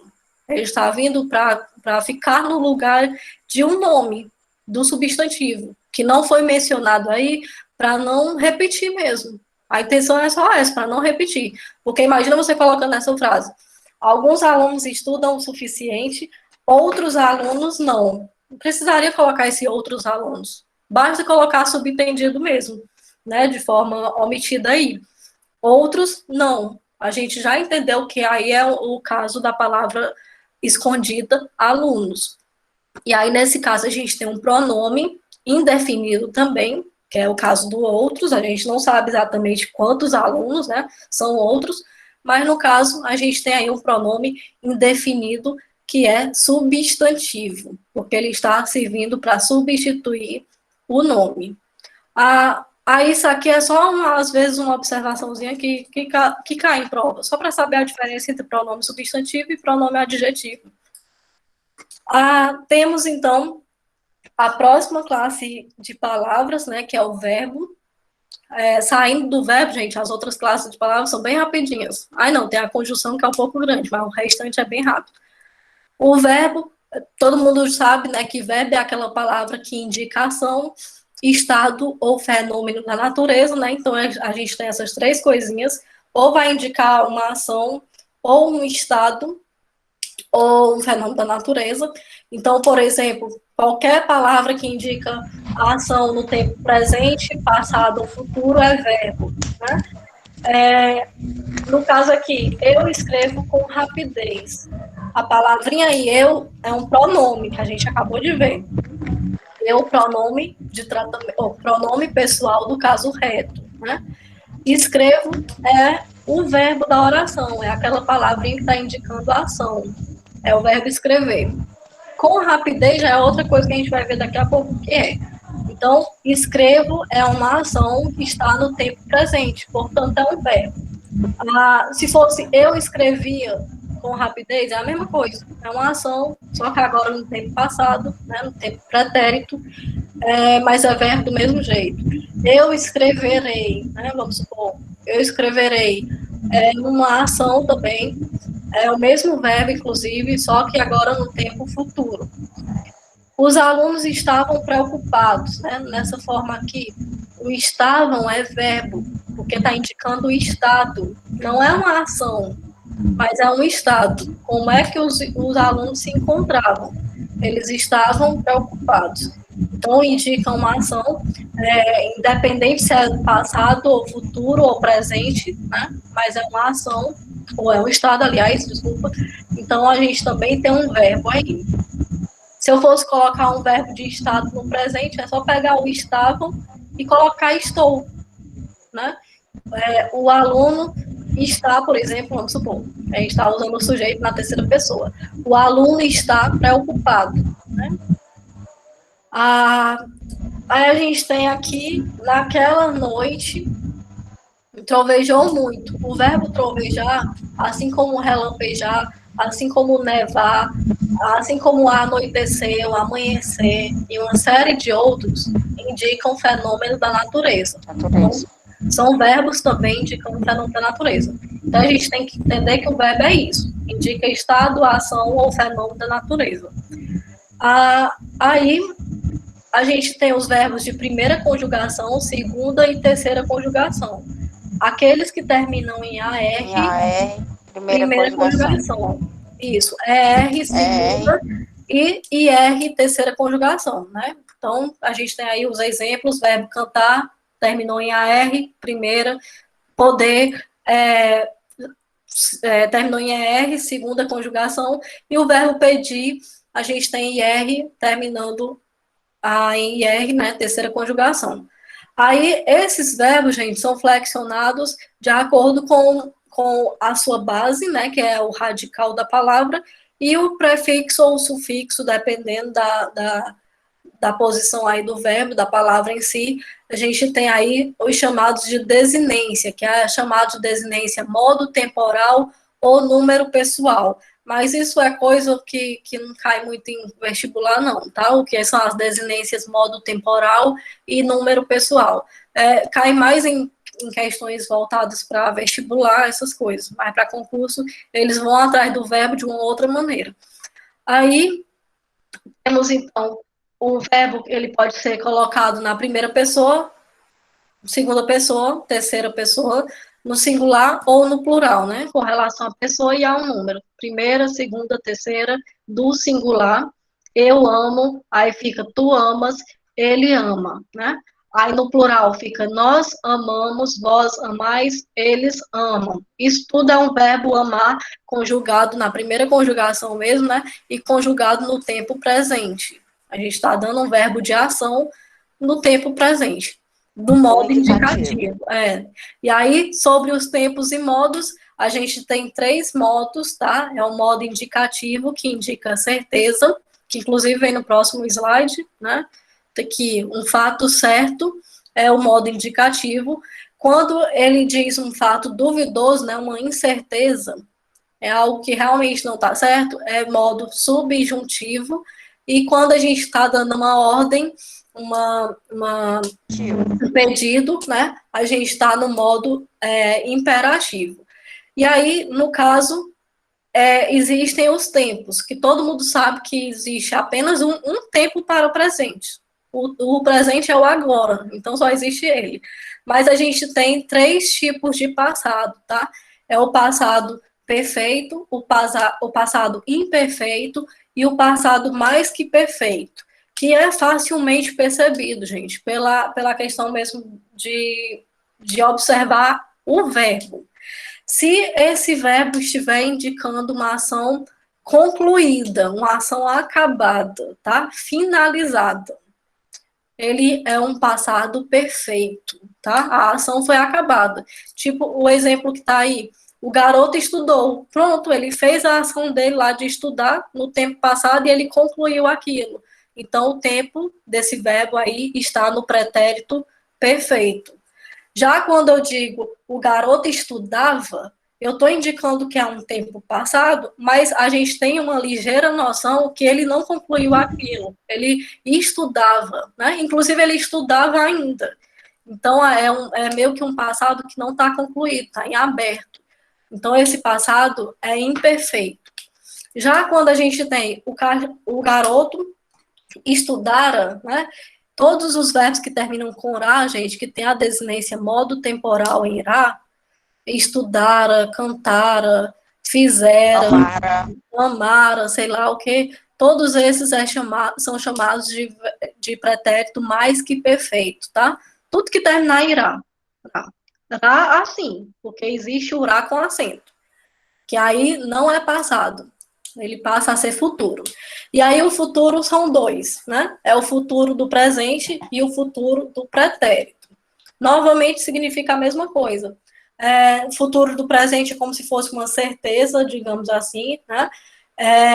E o futuro do pretérito é como se não fosse concluído, digamos assim também. É um passado meio que não concluído. E aí o futuro do presente, o garoto estudará. Percebam a diferença. Quando o ra não tem acento, ele está no tempo passado. É o mais que perfeito. Mas quando o verbo ele tem o acento aí no ra, ele termina com esse acento no ra, o verbo está no futuro, né? Chamado de futuro do presente. O garoto estudará, tá? Então percebam que é uma ação futura, mas que é meio que concluída. Ele vai estudar e ele vai possivelmente terminar essa ação. Ele estudará, né? Tá dando uma afirmação mesmo. Então, é um futuro do presente. Já quando eu digo o garoto estudaria, né, é meio assim, até mesmo uma dúvidazinha, é um passado e meio que não está concluído, e aí é futuro do pretérito, tá? Aí isso aqui a gente já viu, né? Os modos, a gente já viu. Os tempos aqui também, aqui é só porque está conjugado de alguns verbos, né? O verbo cantar, aliás, em todos os tempos e pessoas, né? Que isso aqui a gente não precisa saber, assim, detalhadamente, não precisamos saber. A gente só precisa ter noção em observar o que cada verbo está indicando, tá? A gente não precisa exatamente conjugar, porque às vezes o aluno se traumatiza com o verbo, porque o professor manda a criatura conjugar infinitos verbos em todos os tempos, em todos os modos, aí a pessoa morre, né? Para aquilo ali. Até porque a gente está falando aqui de verbos regulares. Ainda tem os verbos que não são regulares, né? Chamados de irregulares. Tem os verbos que são defectivos, tem os verbos anômalos, tem um monte de verbo. Então é muita coisa mesmo. Verbo é uma classe gramatical que traumatiza se ele não for bem trabalhado. Aí temos o modo subjuntivo, que agora só temos três tempos, né? É o tempo presente, o tempo que indica passado imperfeito e o futuro, tá? Somente o indicativo, que era aqueles todos, mas o subjuntivo é apenas esses três. Eles dão ideia de dúvida, é como se eu fosse assim, sempre colocar no início da conjugação, no início das pessoas verbais, né? Que eu faça isso, vamos supor, que tu faças aquilo, que ele faça aquilo, enfim, vai mudando, né? Então é sempre o que eu, que tu, que ele, que nós, que vós, que eles, né? Sempre colocando o que para o presente. Para o pretérito, né, para o passado, no modo subjuntivo, você começa conjugando, colocando o se, é uma incerteza, indicando o passado. É se eu fizer, né? Se eu amasse, vamos supor aqui o verbo amar. Se eu coloquei o verbo fazer, né? Se eu fizesse, a mesma coisa, a mesma terminação aí do verbo amar. Se eu amasse, se tu amasse, se ele amasse, enfim, é sempre colocando o se na frente, para indicar modo subjuntivo passado. E para o futuro, né, modo subjuntivo indicando o futuro, você coloca o quando na frente. Aliás, o que para presente, o se para passado e o quando para futuro, né? Que eu ame, por exemplo, que tu ames, eu estou colocando aqui o verbo amar. Aliás, futuro, desculpa, Quando? Quando. Quando eu amar, quando tu amares, quando ele amar, né? É o quando. Então, o que para o presente, o se para o pretérito, passado, e o futuro é o quando, tá? Aí o modo imperativo é aquele que indica ordem, tá? Muito condenado, modo imperativo, muito condenado para textos dissertativos, tá? Se você for fazer uma redação, por exemplo, não coloque nenhum verbo usando o modo imperativo, porque eles são usados especificamente para fazer um texto de propaganda, para anúncios publicitários, né? Textos que têm uma função apelativa mesmo, que tem o objetivo de convencer alguém sobre algo, a comprar algo, a seguir um conselho, sei lá. Porque o modo imperativo são aqueles verbos que te dão uma ordem, um pedido, um conselho, sei lá o quê. Então, cantem mais alto, por exemplo, na frase, cantem mais alto, esse verbo aí está fazendo um pedido, né? Está dando uma ordem. Principalmente a gente percebe que é uma ordem, porque vem ainda a exclamação, né? Como se tivesse uma ordem mesmo. A gente tem aí o modo imperativo. Não cantem alto, né? É a mesma situação. É uma ordem, um modo imperativo. Só que um é afirmativo e o outro é negativo. Isso aqui a gente também pode pular, porque eu quero ir para as questões ainda hoje, tá? Aqui também é a mesma coisa. Não, esse aqui não é a mesma coisa, não. Existem as formas nominais dos verbos, gente. O que é a forma nominal? É quando o verbo se parece com o verbo, só que naquela oração ele está funcionando como substantivo, ele está funcionando como nome, tá? Ele pode confundir a pessoa achando que é verbo. Por exemplo, a palavrinha preparada aí, de repente você poderia confundir com a palavra, com o verbo preparar. A palavra jantar aí, você poderia confundir com o verbo, né, a ação mesmo de você jantar. E não é. A gente tem que prestar atenção na forma nominal dos verbos, tá? Porque, por exemplo, nessa primeira frase, a gente tem o jantar está preparado. Jantar aí não é verbo, jantar aí é substantivo. Ele vem acompanhado de um artigo, para a gente ter mais certeza que isso aí é substantivo. Eu vou jantar. Aí a palavra jantar aí já se transforma em verbo, né? Inclusive é uma locução verbal. Vou jantar. Dois verbos juntos, locução verbal. Perceba a diferença da mesma palavra do jantar aí. Jantar na primeira oração é substantivo e jantar na segunda é verbo. Palavra preparada ali, como eu falei nesse instante, palavra preparada também, ele pode ser verbo, mas ele também pode vir, dependendo da oração, como uma qualidade, né? Como um adjetivo. Ela está preparada para a festa. É uma qualidade, portanto, é um adjetivo. Mas quando eu digo ela havia preparado, é uma ação. Ela fez a ação de preparar o jantar. Então, é um verbo. Eu lembro que lá na ortografia, gente, tinha duas palavras que mudam só por conta do G e do J, né? Se é verbo e se é substantivo. É a palavra viagem. Existem as duas formas para a palavra viagem. Tanto a forma com G quanto a forma com J. A palavra com J, o viagem com J, se refere a verbo. O viagem sem o J, né, com G, ele é um substantivo, tá? Então, você vai dizer que a viagem foi boa. Você vai colocar esse nome com J, ou com G, desculpa. A viagem. Agora, eu viajei ontem. Agora é com J, né? Porque é o verbo, a ação de viajar. Aí a gente tem aqui os verbos no infinitivo, né? Quando é que o verbo está no infinitivo? Quando termina em AR, R ou IR, né? Ele está no gerúndio quando termina em ando, endo ou indo, e ele está no particípio quando termina em ado, edo e ido, né? No caso, ado e ido. O edo, não. A locução verbo a gente acabou de ver, né? Quando os dois verbos vêm juntos. Vou jantar, por exemplo, ali é uma locução verbal. Você terá de trabalhar muito, vai ser uma locução verbal, enfim. Os advérbios, eu quero concluir isso. Se a gente não conseguir corrigir a atividade hoje, eu dou o gabarito, porque na próxima semana era para ter sido hoje, tá, gente? Mas não deu porque a gente atrasou, né? Mas na próxima semana a gente faz um simuladozinho com todo esse assunto aqui, desde lá do início até agora, tá? Então a gente vai concluir rapidinho isso aqui.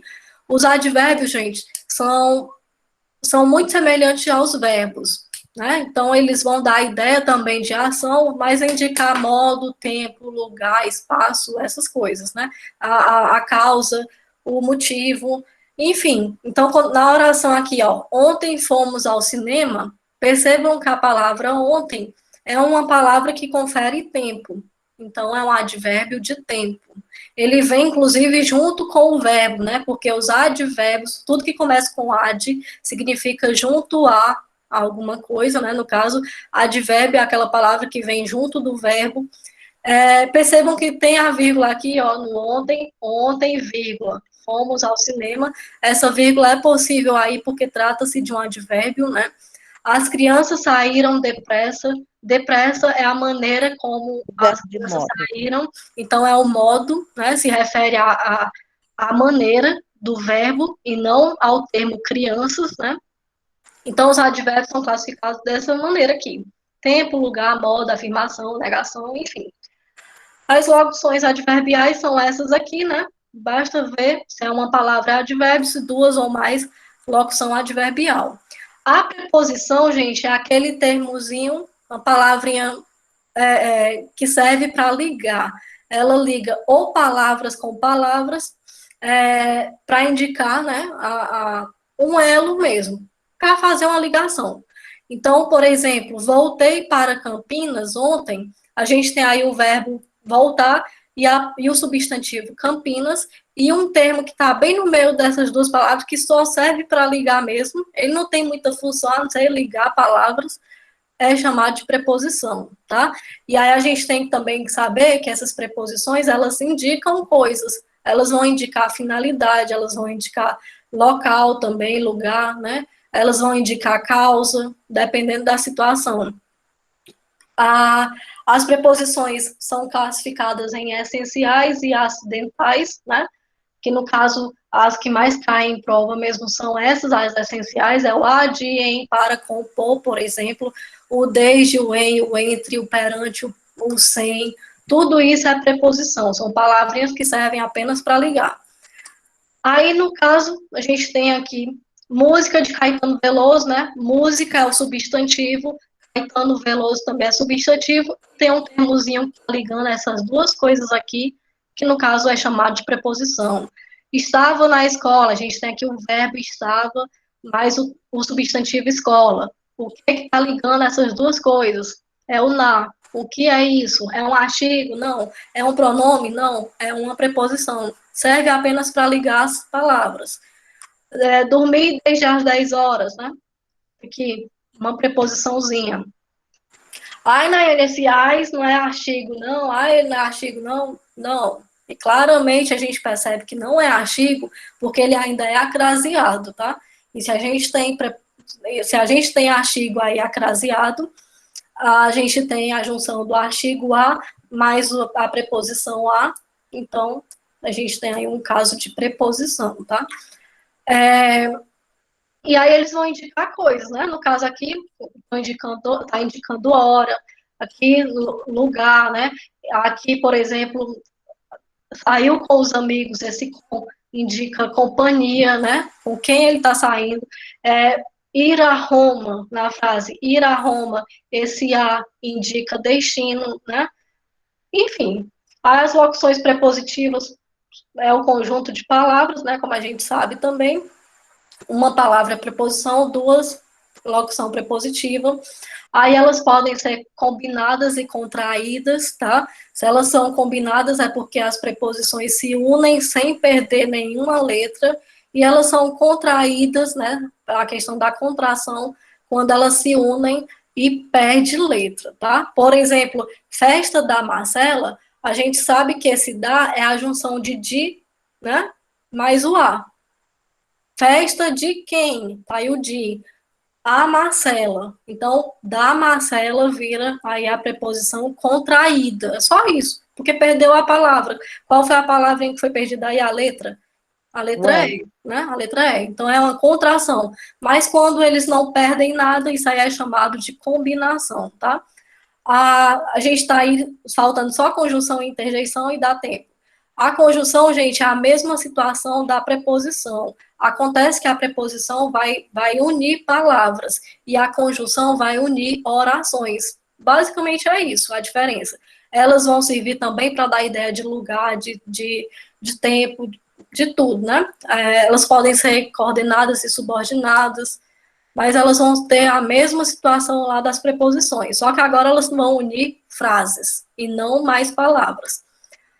E a última, depois a gente volta para essas coisinhas lá nas questões, tá? Que a gente vai corrigir depois as questões lá da atividade.